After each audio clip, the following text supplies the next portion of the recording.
So, last time, good morning from my side. I'm Edwin BASSON. I'm working with worldsteel, and I'm very happy to welcome all of you to this third open forum. It's the fourth open forum that we have this year. And by the fact that you had such a robust discussion going on when we started the meeting, just means that most of you know each other already. I don't need to introduce anyone to anyone because you've done so already. But what I want to do is just quickly run through why are we having these open forums. A few years ago, around about the COVID time, when we started looking into decarbonisation quite seriously, our members asked us to open a forum where we can have discussion with participants into the steel industry, both upstream and downstream, to the production environment. As you know, worldsteel is an organization where you have to be a steel maker to be a member of worldsteel. So this was really an attempt from our members and from worldsteel to widen the discussion base around decarbonisation into the mining sector, the other supply sectors, and into the use sectors of the steel industry. We've chosen at that stage to do this through two routes. We have a breakthrough technology discussion that takes place every 2 years. And the last one that we had on breakthrough technology took place last year in December in Singapore. A very, very well attended and well discussed topic in terms of the technology on how to move forward on decarbonisation.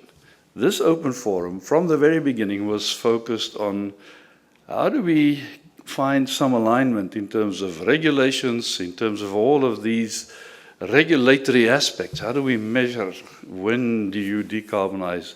What are the regulatory stumbling blocks that we will see? And how do we deal with this in a sensible way when some of these regulations veer from environment into trade, as we are all experiencing right now?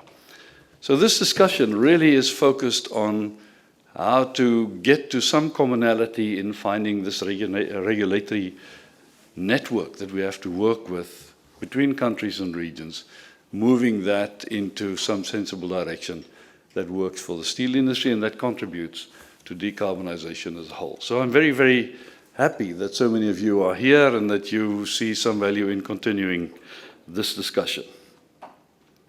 My sense, if I look at the topics as they've come into the discussion process, is that there is progress taking place.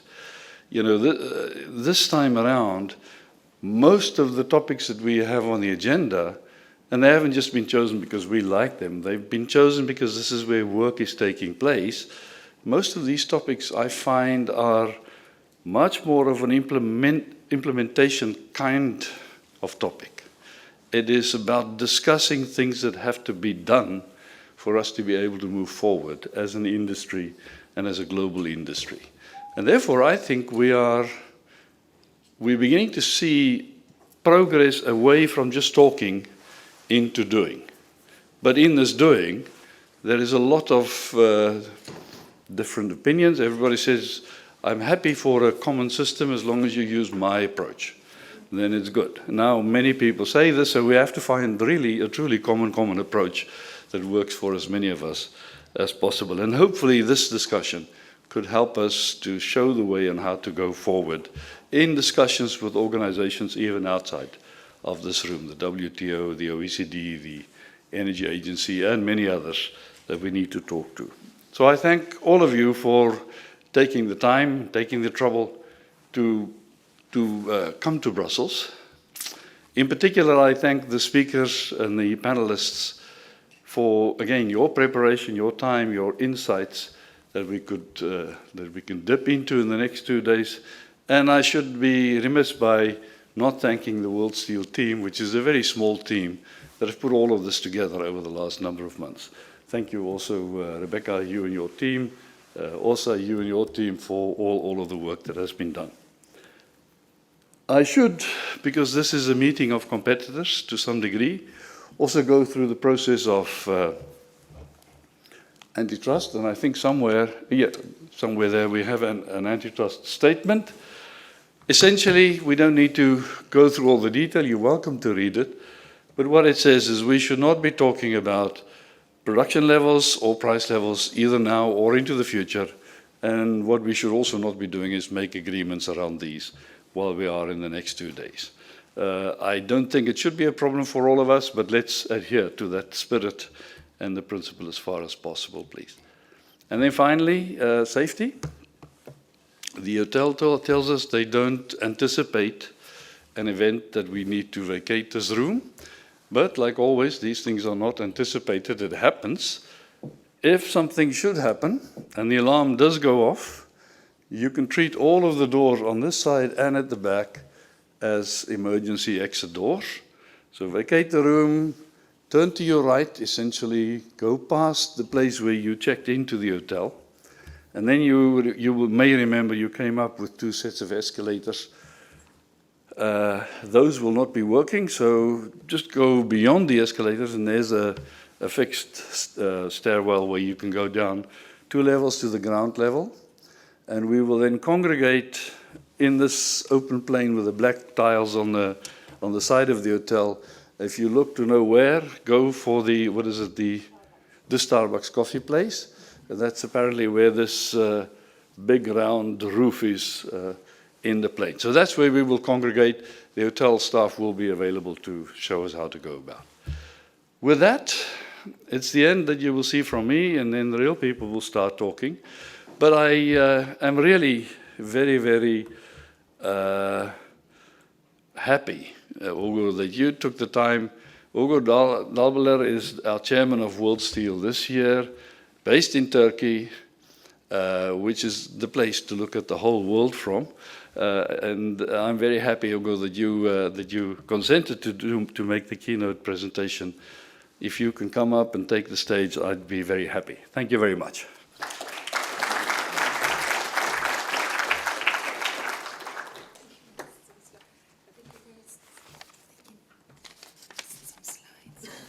I got no slides. No, I'm going to be very brief. We want to have you on the... Oh, sorry. There we go. So good morning, and thank you for being here, dear colleagues. It's very important. So I'm going to be very, very brief because I'm very much anxious to hear what Åsa is going to present us and listen all the panelists, which are much more important. So every story begins by setting the scene. And today, as we open this Climate Action Forum, we begin the next chapter in steel industry's transformation, one that is both necessary and already well underway.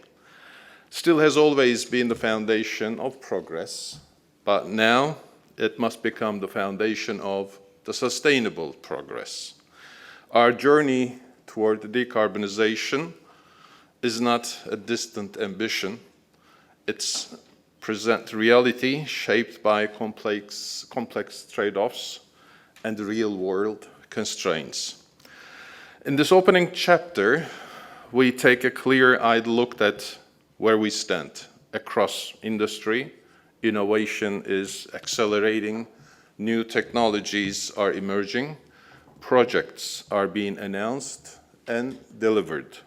Yet we must also acknowledge the gaps, the uneven availability of energy and hydrogen, the uncertainty in policy frameworks, the rising cost of carbon, and the need of viable markets that reward the low-emission steel. At the same time, our story is unfolding against broader and more challenging backdrops, global megatrends, regionalization, shifting supply chain, the triple planetary crisis of climate change, biodiversity loss, and the pollution are reshaping the environment in which we operate. These forces are not abstract. They define the tensions, the stakes, and urgency of transformation. This forum is designed as an open exchange because no single actor can't write the story alone. It will require collaboration across regions and between public and private sectors. In the next session, we will hear the journeys stands today and what forces are shaping the path ahead. More importantly, we will begin to define the question that must guide us forward. Let us approach the discussion with clarity, realism, and determination. The path is challenging, but the direction is clear, and the responsibility is ours to lead. So I'm anxiously for your presentation and to listen all the panelists and learn, and I hope that we can come to a certain consensus, as Edwin have just mentioned, at the end of this two-day session. Thank you for all.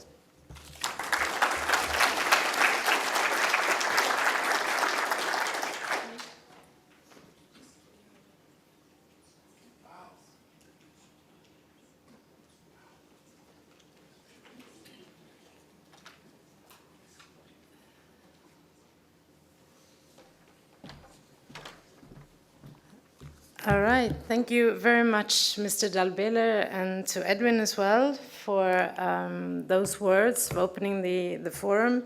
A few words from my side as well. I'm Åsa EKDAHL. I'm Director of Communications and Climate Advocacy at worldsteel. And it's my pleasure to welcome you here today as well. So as Edwin said, we've done this 3 times before. From the beginning we started, we had an open forum every year for 3 years, and then we said, let's take a little bit of a break, because we want to keep these discussions fresh. We want something, let's say, to happen in between, so that we have something new to discuss, some new perspectives and so on. So we decided to do it every 2 years and alternate with the Breakthrough Technology Conference. So that's why the last time we met was in 2024, and now we're here again.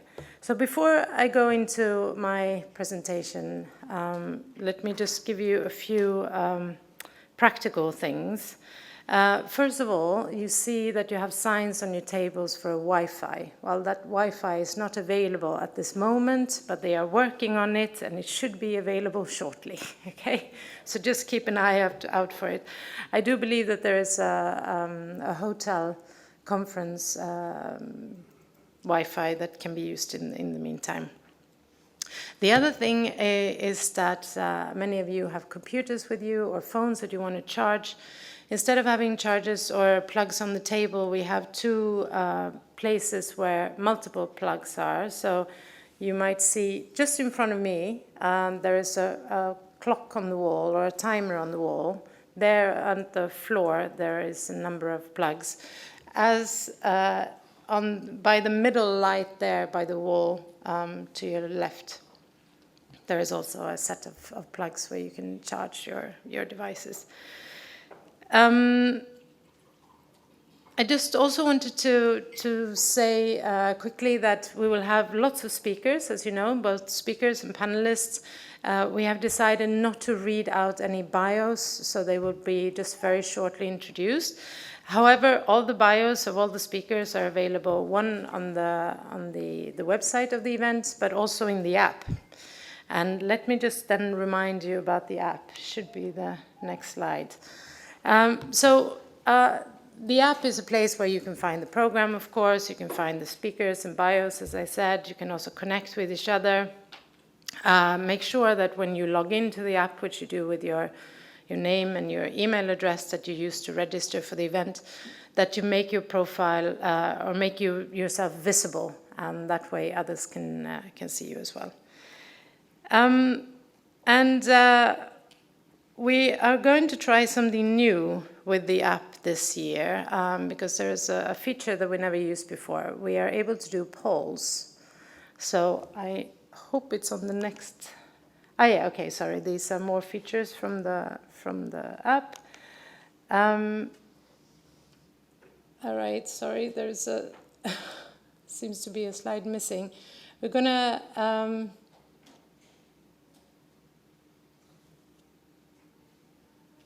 Okay. Sorry, there was supposed to be an instruction slide about how to reach the poll. Let's see if I can manage.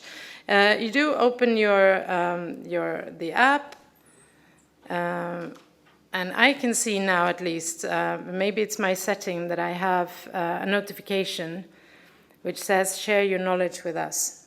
Here is the instruction side. So if you open your app, follow these instructions, you should be able to come to the poll.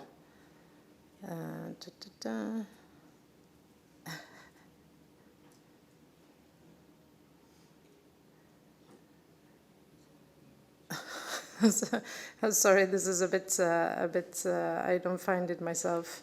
I think that if you go to the session, so you go to the ongoing session, which is the opening session, and then if you scroll down past the speakers, you have a little thing called polls. All right, so we're going to do 2 quick polls now to just see what's the feeling in the room. So the first question is, how well do you understand the story so far?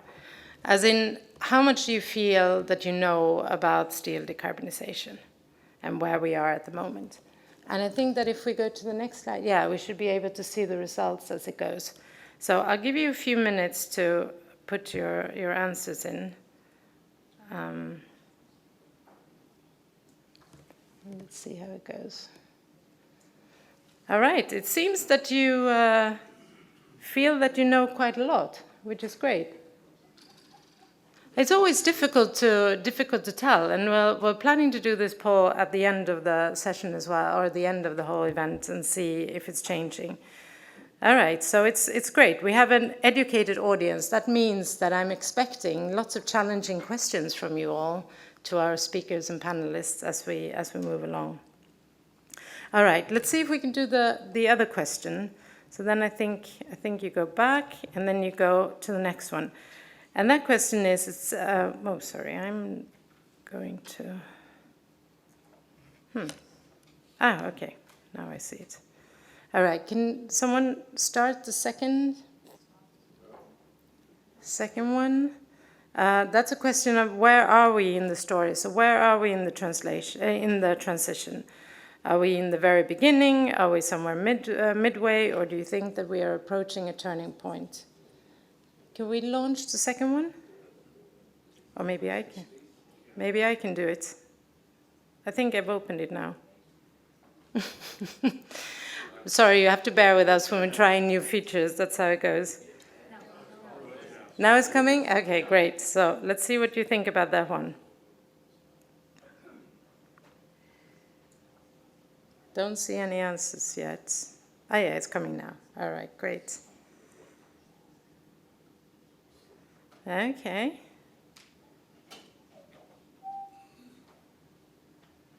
Yeah, relatively early, I would say, I would conclude from these results.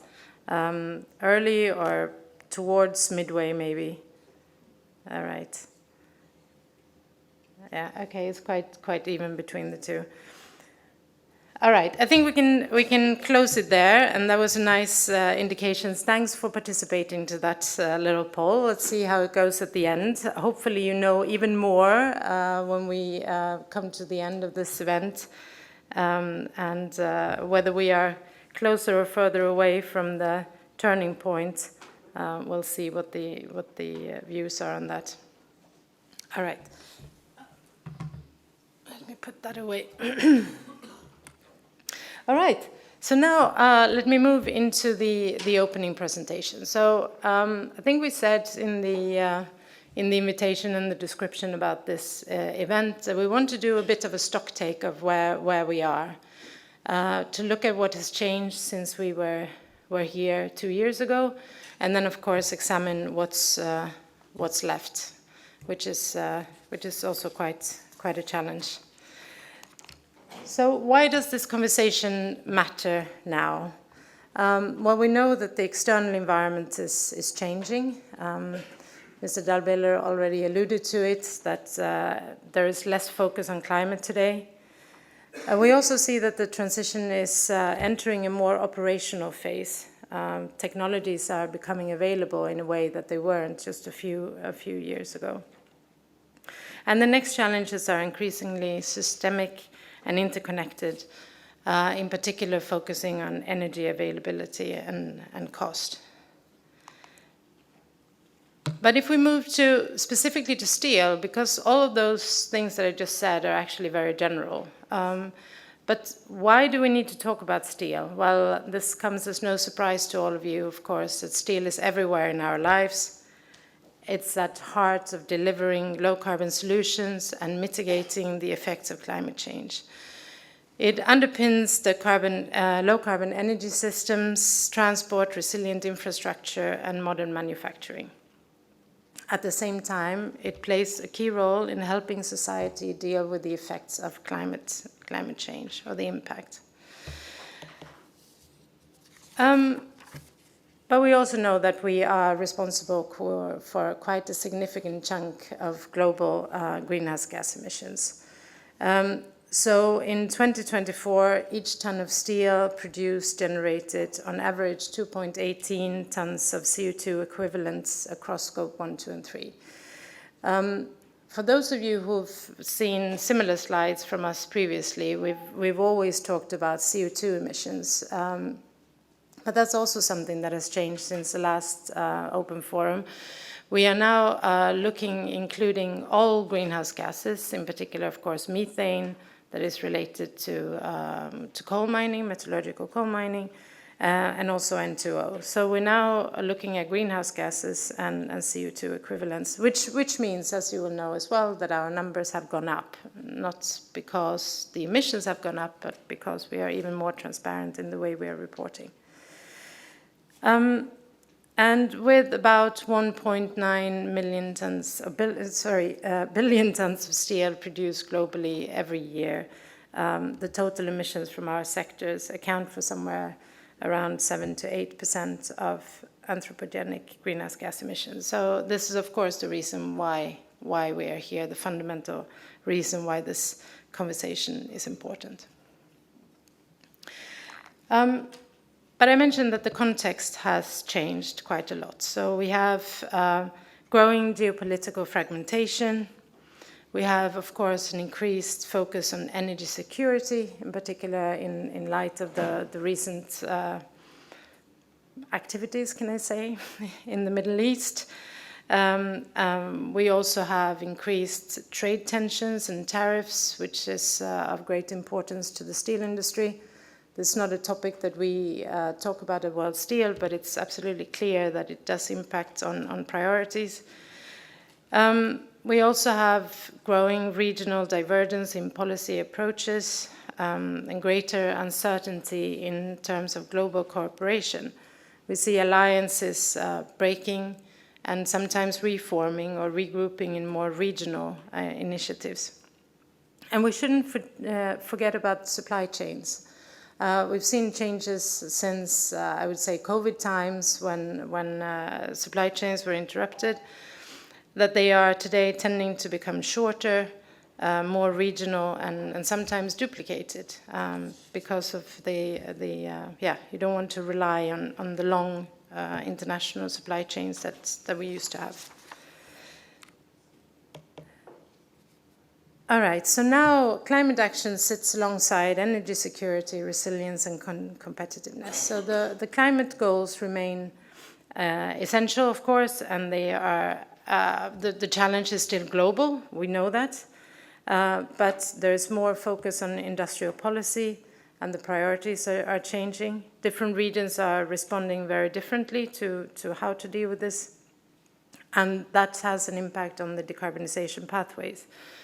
While before we could talk more, well, it was never one pathway, obviously, for the steel industry, but it was more similar than what it is right now.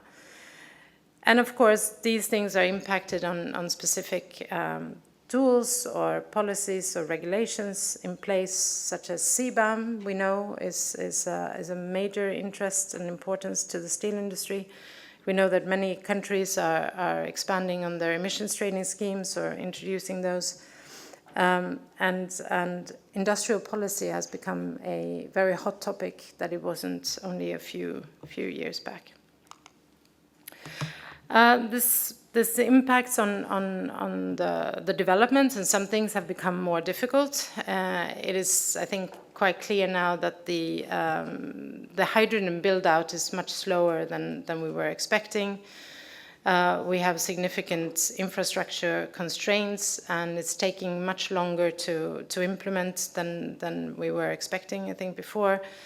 Cost and financing pressures, the uneven policy supports, and we also see increasing sort of headlines on projects being delayed. So it doesn't sound very positive, I'm afraid, but I do have some good news as well. And the transition, what we are observing is that the transition is becoming more physically real.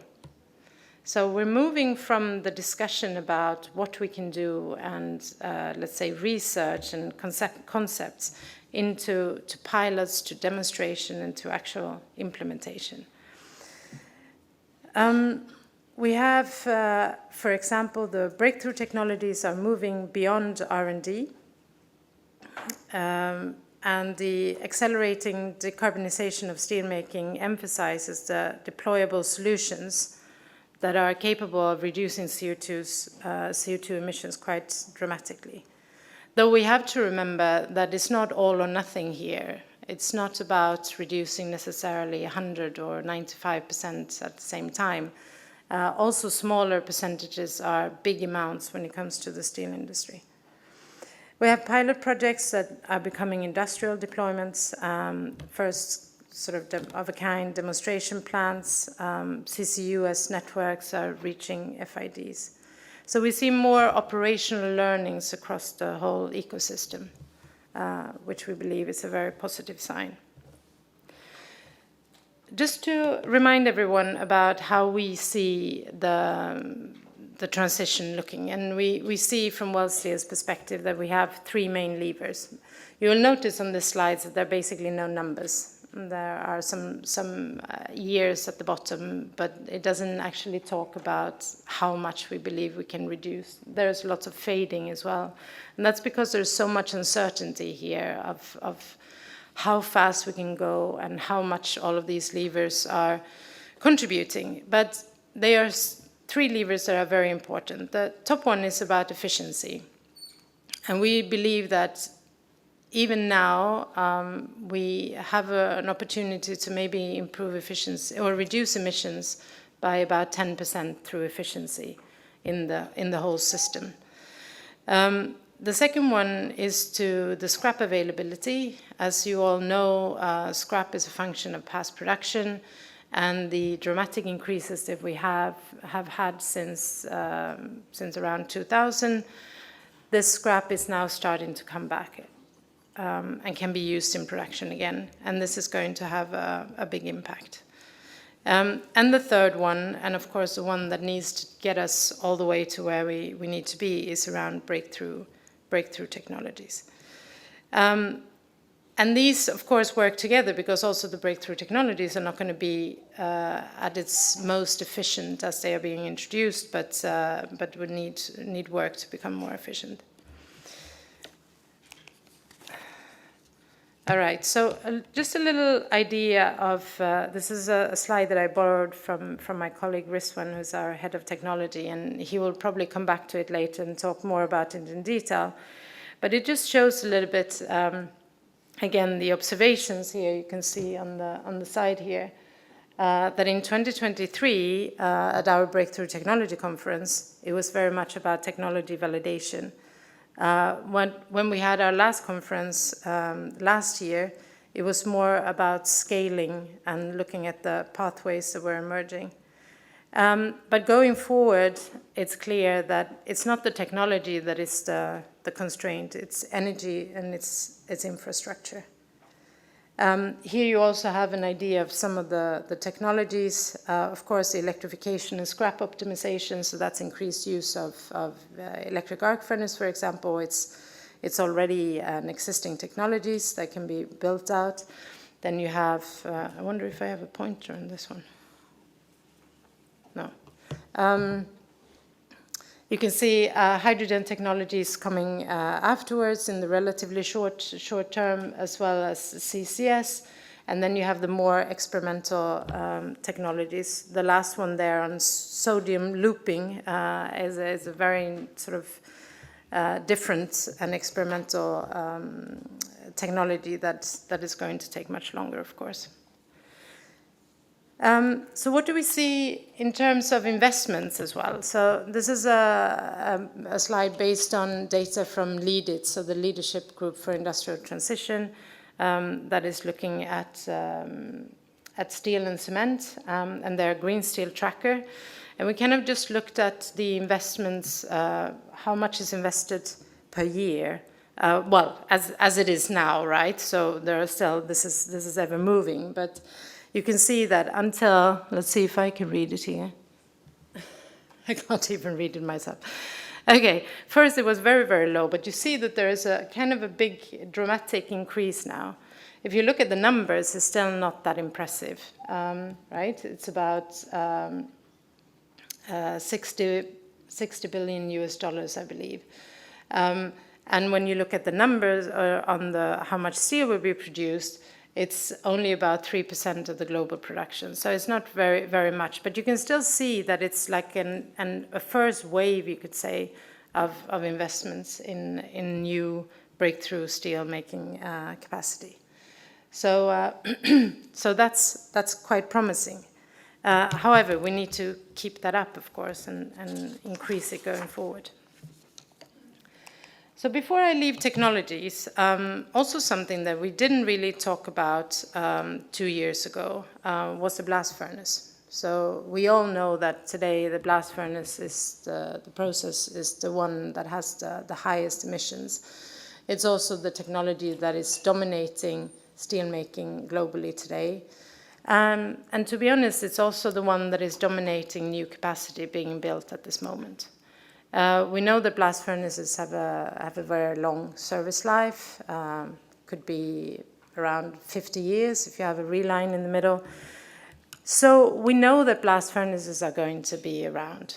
I know there are different views on whether this should be the case or not in this room as well. But it's, from our perspective, it's clear that they are going to be here. So we need to change the blast furnace. And in fact, the research into how to decarbonize the blast furnace has intensified for a number of years now. And this slide here, I know the text is quite small. You can have a look more on our website on the details where you get a description on each of these technologies. But basically what it shows is that there are lots of things that you can still do with the blast furnace. You can, for example, inject hydrogen. You can substitute some of the coal with biocarbon. You can recirculate the gases. And of course, we can use technologies like digitalization and AI to improve the workings of the blast furnace itself. And even though it might not take us down to zero emissions, there are some indications that using these technologies, sort of all of them, well, not necessarily all of them, but many of them together and optimizing it, can reduce the emissions maybe down to what we today have for natural gas-based DRI, which is almost halving the emissions of the blast furnace. And as I mentioned before, reducing by half is still enormous amounts of greenhouse gases in the steel industry and should not be dismissed. So this is, in a way, a growing area of research now, actually, to make sure that we can get the impacts from the existing and new blast furnaces reduced as much as possible. All right. We don't only need technologies. The technologies need to be available to be able to be implemented, but you need lots of other enablers on the way. We know that there are many factors that have an impact. Finance, I mentioned before. Demand, I haven't mentioned, but that's of course extremely important that when these products are being produced, that there is actually a market that is willing to buy them. We need infrastructure to get our raw materials and energy in place. And last but not least, we also need a skilled workforce that can make this, bring these technologies to life, you could say. I can't cover all of them, and that's not the intention, but I did want to talk a little bit about the most crucial one, which is energy. So first, just to give you an idea of what it looks like right now. So in the donuts chart here, you can see the breakdown of the industry final energy consumption. Steel is the green one there. It says 21%, but you could see that together with chemicals and cements, so the so-called hard-to-abate sectors, we are responsible for about 60% of this energy. And what sets us apart from the other sectors is that we need very high heat energy.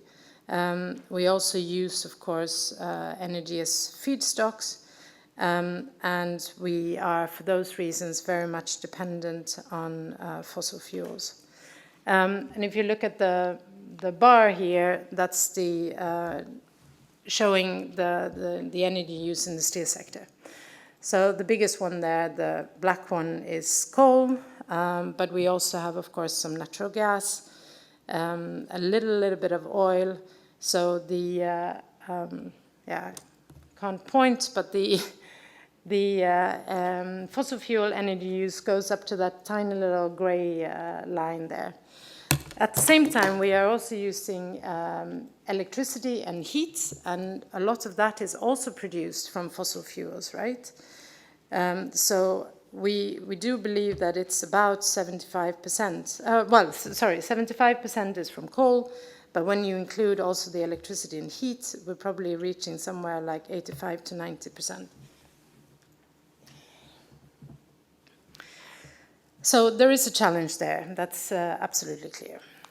So what do we think that the energy supply will look like going forward? Well, these particular graphs here are coming from DNV's Energy Transition Outlook in 2025. We do believe that this is, let's say, a more realistic scenario of what it might look like. Very often when you look at these types of graphs, they are, can I say, they have a target, for example, net zero in 2050, and then they look back at what needs to happen to reach that target. We believe that that's not always taking all the constraints into account and looking at the real life, let's say, situation. So we believe that this is more of a accurate in the sense that what might actually happen. And if you look at this graph here, first the one to your left, this is the world primary energy supply. And as we see, it's going to continue to go up a little bit, not too much, about 10%, I believe, and then kind of level off or become more or less stable. And this is explained in this model as results of major efficiency gains. So by using more wind and solar, those energy sources are much more energy efficient, and therefore we actually need less of the primary input. Also on the demand side, the new technologies are much more efficient. So, for example, an electric vehicle is much more efficient than an internal combustion engine. So that also has an impact on this. If you look instead on the graph to your left, this is for the industry sector as a whole. And this is how they estimate it. And you can see that coal is going down and is being replaced by low carbon sources. But the fossil fuels are still going to remain quite a significant part of the output. So the challenge is how to secure that low carbon energy for the steel sector. And it's quite challenging. We also see new actors, let's say on the block, for example, the data centers that also need the baseload electricity and have a different economy than steel companies do. So the main challenge really is to secure the supply of low carbon energy for the transition. Another enabling factor that we put a lot of emphasis on in World Steel is around accounting standards. So we all know that you need to measure before you can, you need to know what you're dealing with before you can actually do something about it and before you can assess the results of your actions. So customers, they need to know or if they know the impact of what they buy, they are able to do informed choices and make demands as well. And in the context of the steel transition, GHG accounting is therefore a key enabler. It's a topic very close to our hearts at World Steel. You know, I think that we have a life cycle assessment program that started already in 1995. It doesn't only look at climate, of course, but all the environmental impact. And we have a separate one that before was CO2 data collection, now is GHG, sorry. It started in 2008. And this is a topic that has grown and evolved a lot over the last few decades. It is clear that it has accelerated even further in the last few years. And these are some of the aspects that are impacting on this. So we have more regulatory requirements in terms of disclosure and accounting of emissions. I mentioned CBAM and emissions trading schemes. Those are, of course, very important in this, but also on the products and the demand side. There's also really an expanded interest in this. Let's just say that previously, in the early days of life cycle assessment, it was very much for the experts, environmental people who like data and who are keen on modeling and so on. But now everyone is interested in this. When we go to the COPs, I mean, GHG accounting and standards is coming up in every conversation. It doesn't matter what the key topic is. It's always there, and we also see that new actors are coming in there. So for example, we're going to hear tomorrow from a new initiative called Carbon Measures, which is looking at a ledger-based approach, which is different from how it's been done before on life cycle assessment, for example. It's also becoming a key aspect in trade discussions. There is also a much bigger recognition that we need alignments, that we need transparency and common frameworks around this. So this is a really important topic, I think, for everyone, but World Steel is one of these organizations that really have this as at heart of our activities, and we are very active in this. So this is a topic we'll hear more about tomorrow, but it's definitely a key enabler for us. All right, so let me just talk a little bit about how the decarbonization will not follow the same path everywhere. This is also something that has become much more pronounced in the last few years. So we know that a wide variety of conditions are shaping the pathways. For example, it's shaped by access to energy, as we talked about, access to finance that we know is very different in different parts of the world, but also raw materials and the supply chains that we talked about. There's more interest in using local raw materials, for example. And of course, it has to do with what your existing assets look like and also your demand, how it is right now.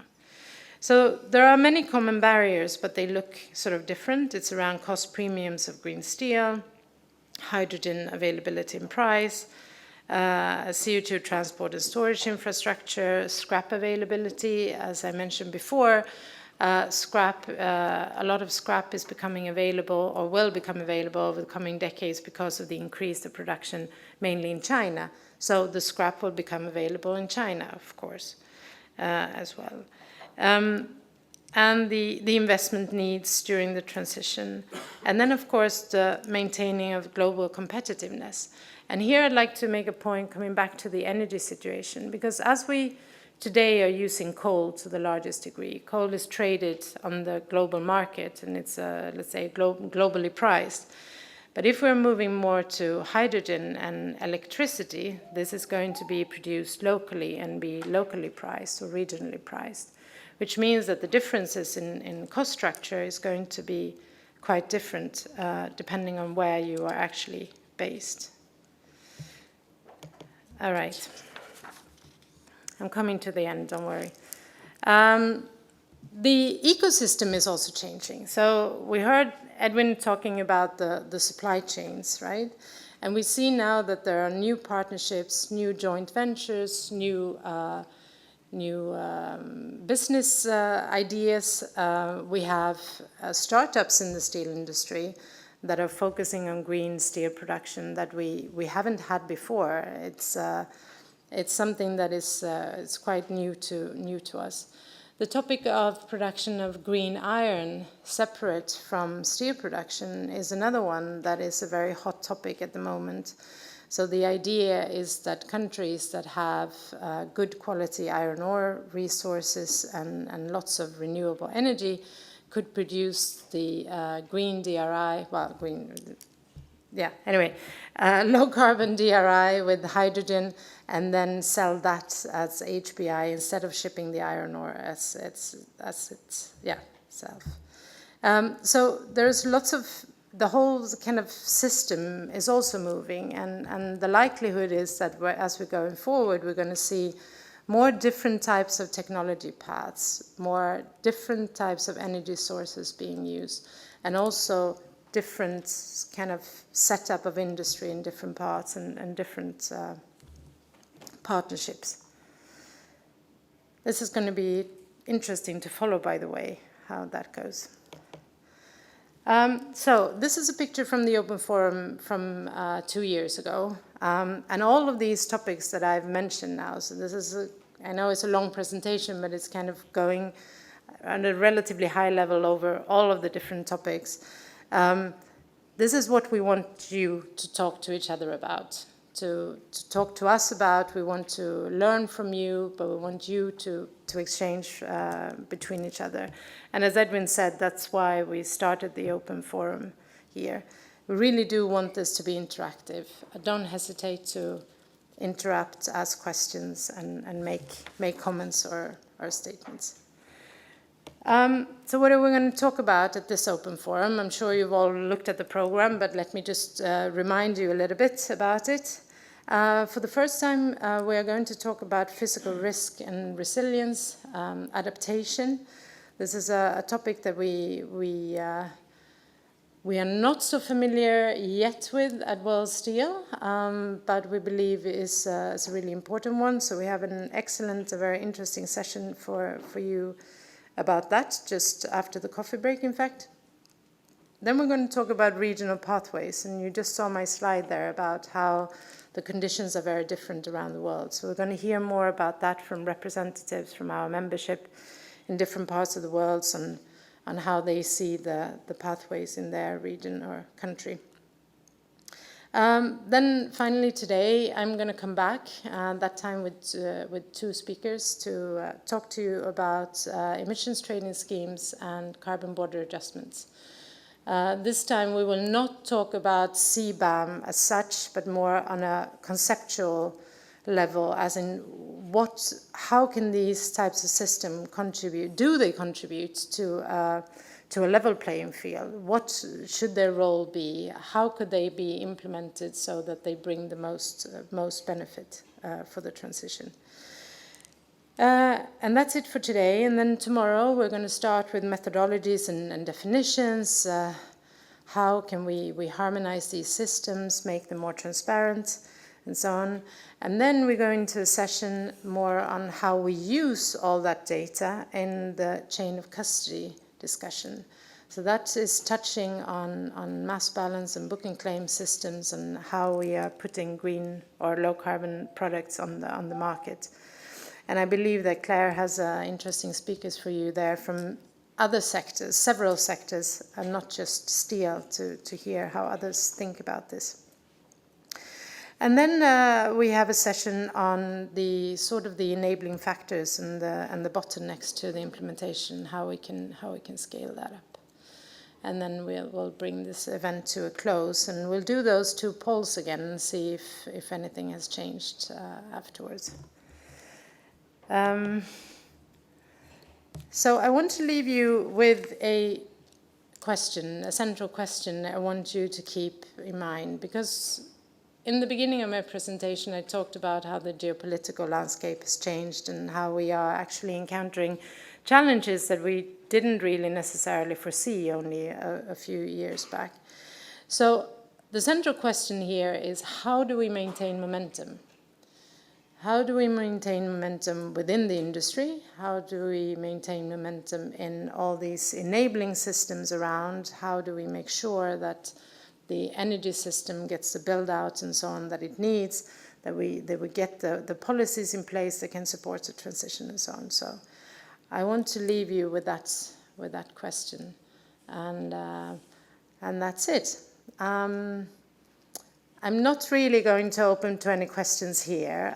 If anyone would like to make a comment, I would welcome that. Otherwise, we're going to come back to most of these topics more in details in the session. So maybe I'll just see if anyone feel the urge to comment on anything. All right, we have, yeah, please go. And if you don't mind standing up and saying also where you're from. Yeah. Is it working? Yeah, it's working. Oh, perfect. So I'm Mariam Golnarabi. I'm Director of Climate Change at Geneva Association. It's an international think tank of the insurance industry with 90 CEOs. I was very interested in your map of plans for decarbonization. You looked at efficiency, followed by scrap, followed by breakthrough energy. If you were to look at steel industry worldwide, how much investments are going into each of those elements to really enable it? What would you say in terms of investing in finding the solutions? Where do you lie? Just some ideas about yeah. Okay, that's a question I really cannot answer. However, I can say something.